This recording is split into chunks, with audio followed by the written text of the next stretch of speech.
I'm Elise Hugh. You're listening to TED Talks Daily. Essayist and travel writer Pico Iyer speaks so movingly about how to find home and a sense of belonging in places across the globe.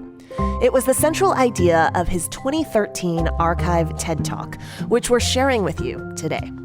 After the talk, he sits down with me to dig a little deeper into how travel has shaped his idea of home. He also picked a book for our summer book club series. It's a collection of essays called Letter to a Stranger, Essays to the Ones Who Haunt Us, edited by Colleen Kinder. Okay, enjoy. Where do you come from? It's such a simple question, but these days, of course, simple questions bring ever more complicated answers. People are always asking me where I come from, and they're expecting me to say India. And they're absolutely right insofar as 100% of my blood and ancestry does come from India, except I've never lived one day of my life there. I can't speak even one word of its more than 22,000 dialects, so I don't think I've really earned the right to call myself an Indian. And if where do you come from means where were you born and raised and educated, then I'm entirely of that funny little country known as England. Except I left England as soon as I completed my undergraduate education, and all the time I was growing up, I was the only kid in all my classes who didn't begin to look like the classic English heroes represented in our textbooks. And if where do you come from means where do you pay your taxes, where do you see your doctor and your dentist, then I'm very much of the United States, and I have been for 48 years now, since I was a really small child, except for many of those years I've had to carry around this funny little pink card with green lines running through my face, identifying me as a permanent alien. And I do actually feel more alien the longer I live there. And if where do you come from means which place goes deepest inside you, and where do you try to spend most of your time, then I'm Japanese, because I've been living as much as I can for the last 25 years in Japan, except all of those years I'd been there on a tourist visa, and I'm fairly sure not many Japanese would want to consider me one of them.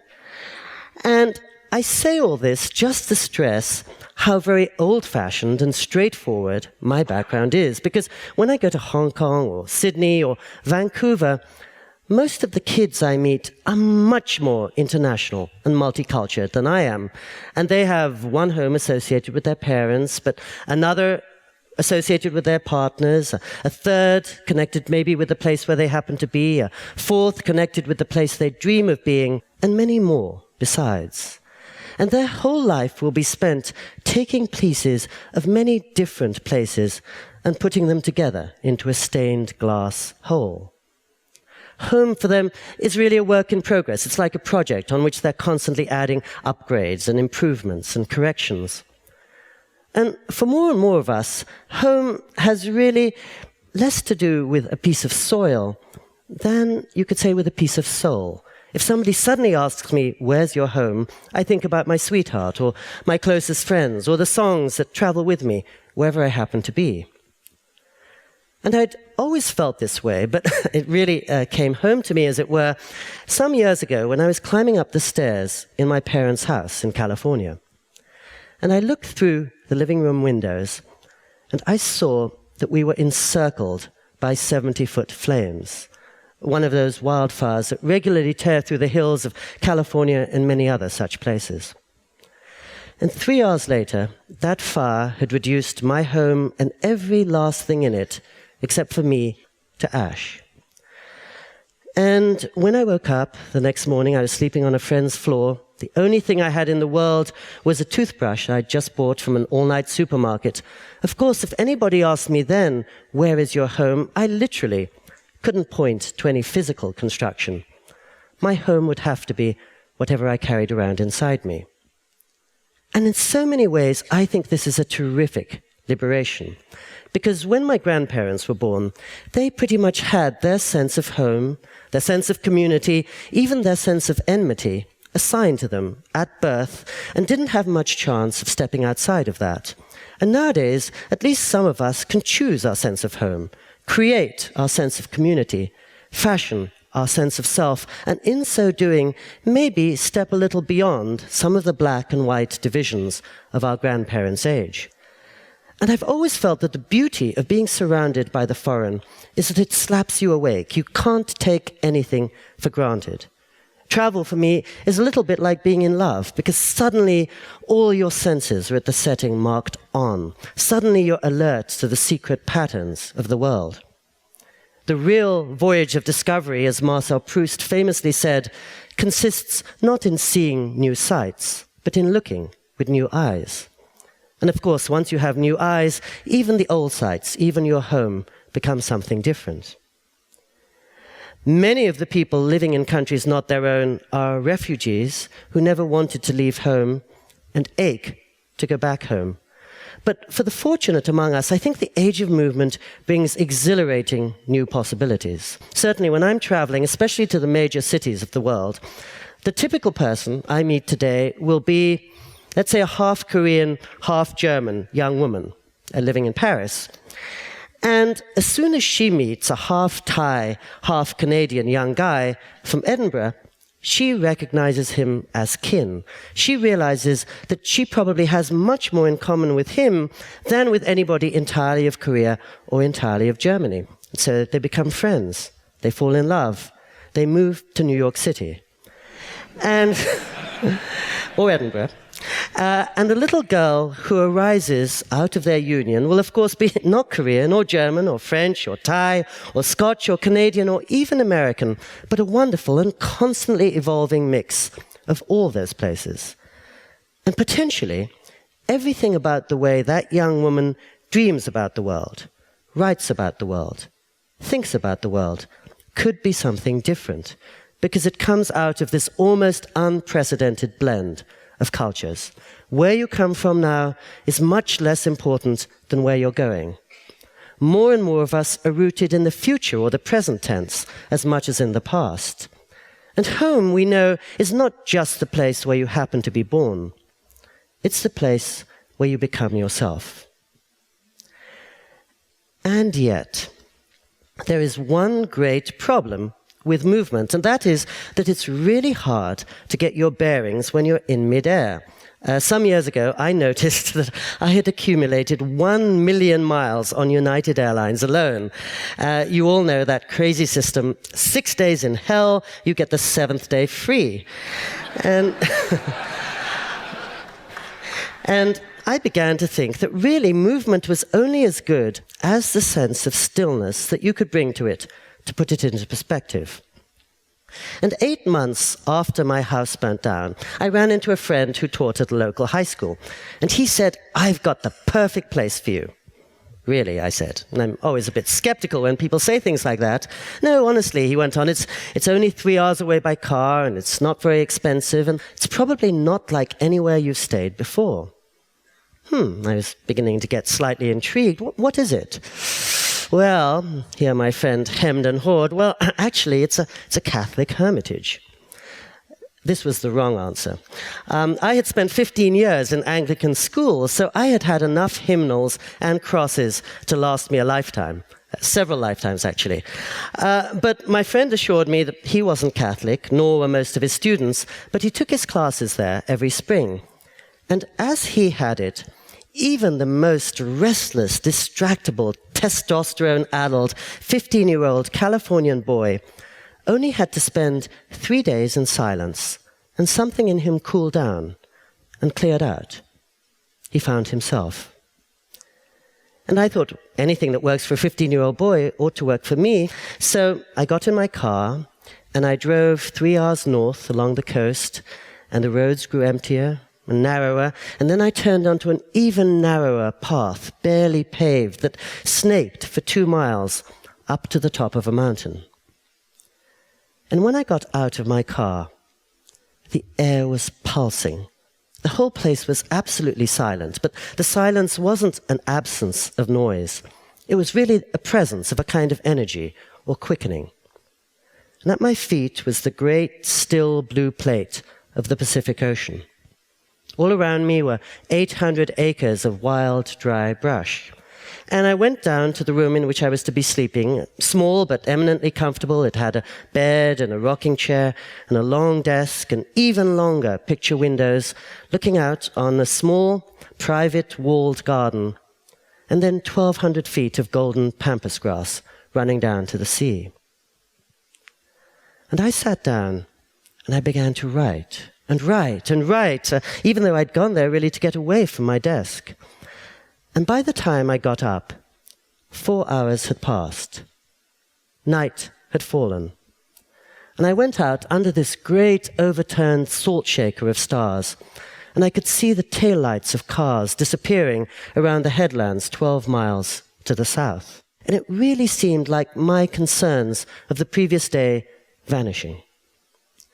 And the next day, when I woke up, in the absence of telephones and TVs and laptops, the day seemed to stretch for 1,000 hours. It was really all the freedom I know when I'm traveling, but it also profoundly felt like coming home. And I'm not a religious person, so I didn't go to the services. I didn't consult the monks for guidance. I just took walks along the monastery road and sent postcards to loved ones. I looked at the clouds, and I did what is hardest of all for me to do usually, which is nothing at all. And I started to go back to this place, and I noticed that I was doing my most important work there invisibly just by sitting still. And certainly coming to my most critical decisions the way I never could when I was racing from the last email to the next appointment. And I began to think that something in me had really been crying out for stillness, but of course I couldn't hear it because I was running around so much. I was like some crazy guy who puts on a blindfold and then complains that he can't see a thing. And I thought back to that wonderful phrase I had learned as a boy from Seneca, in which he says, "That man is poor, not who has little, but who hankers after more." And, of course, I'm not suggesting that anybody here go to a monastery. That's not the point. But I do think it's only by stopping movement that you can see where to go. And it's only by stepping out of your life and the world that you can see what you most deeply care about and find a home. And I've noticed so many people now take conscious measures to sit quietly for 30 minutes every morning, just collecting themselves in one corner of the room without their devices, or go running every evening, or leave their cell phones behind when they go to have a long conversation with a friend. Movement is a fantastic privilege, and it allows us to do so much that our grandparents could never have dreamed of doing. But movement, ultimately, only has a meaning if you have a home to go back to. And home, in the end, is, of course, not just the place where you sleep. It's the place where you stand. Thank you. Hey, y'all, it's Elise Hugh again, and I'm here with Pico Iyer. Pico, welcome. Thank you, Elise. I'm so happy to be here. We just listened to your TED Talk about the concept of home and belonging, which really resonates with me. You gave that talk back in 2013. So I'm curious, how has your idea of home changed maybe since back then? I think all of us are just gathering more homes with every passing season as we go to new places or meet new friends or switch to new settings for our jobs. So I think there's nothing I would change from my talk back in 2013 now, except just to underscore the fact that home is a work in progress. It's a sentence that never gets completed. It's just this wonderful collage that we keep expanding upon. And something you're so known for is your travel writing, among many other things. How has traveling influenced the way you think about the concept of home? I think it's made my sense of home much more fluid, much less fixed than it would be otherwise, because at an early age, well, as you know probably, and as I say in my talk, I was born in England to parents from India and moved to California when I was 7, so instantly I had 3 homes. But even traveling casually, I would go to places and they would resonate so deeply inside me. I would think, I belong here. And everybody listening to this conversation has had that experience. You go to somewhere where you have no official connection, but you feel a really heartfelt affiliation. And as my traveling life has continued, and I remember first when I went to Japan, and then later I spent time in Thailand, and then I went to Cuba, which became a big part of my life for many years.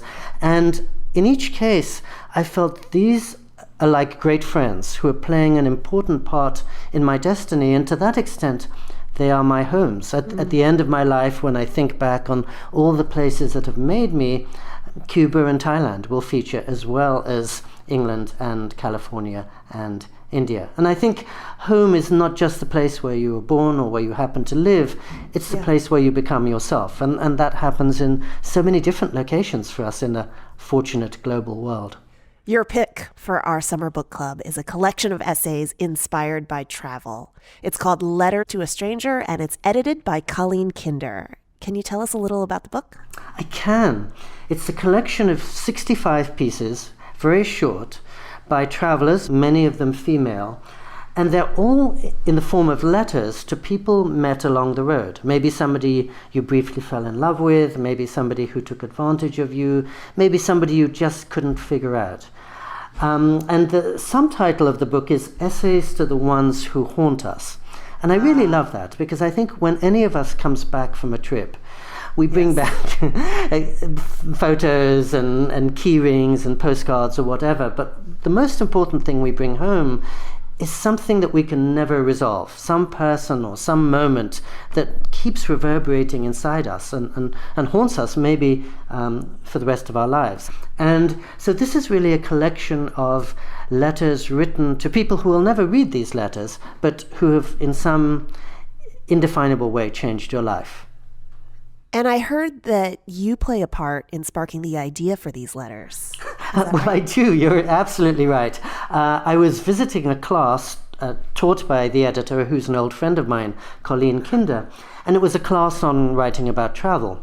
And she had her students read an old article I'd written for a magazine about Iceland. And when I talked to Colleen in the class, I said, one of the dirty secrets of travel writing is that when you receive an assignment from a magazine, you describe the beautiful hotels and the cool restaurants and the dazzling sights you saw.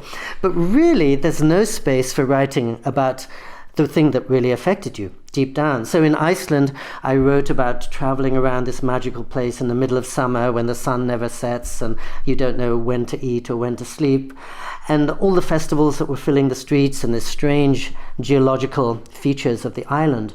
But really, what stayed with me was a young woman I met, and I became very close to her, though it was completely platonic. We walked around the streets together night after dove-grey night, and that was really, for me, the beautiful memory I took back from Iceland.